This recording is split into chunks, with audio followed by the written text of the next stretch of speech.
Saudara tim SAR gabungan menemukan seorang pemuda dalam kondisi meninggal usai diterkam buaya di Kabupaten Kupang, Nusa Tenggara Timur.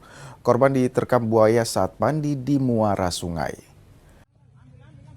Tim SAR memperluas area pencarian hingga 1 km dari muara sungai Naus.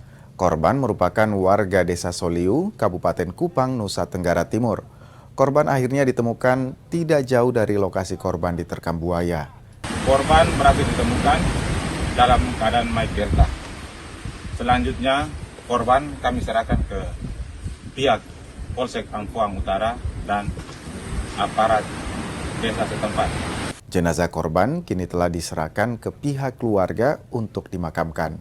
Warga diimbau untuk berhati-hati saat melakukan aktivitas di sekitar muara sungai.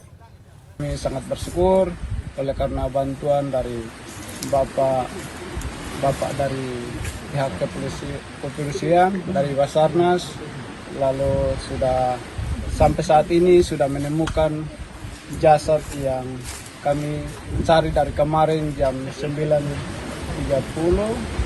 lalu sudah ditemukan. Kami mengucapkan terima kasih banyak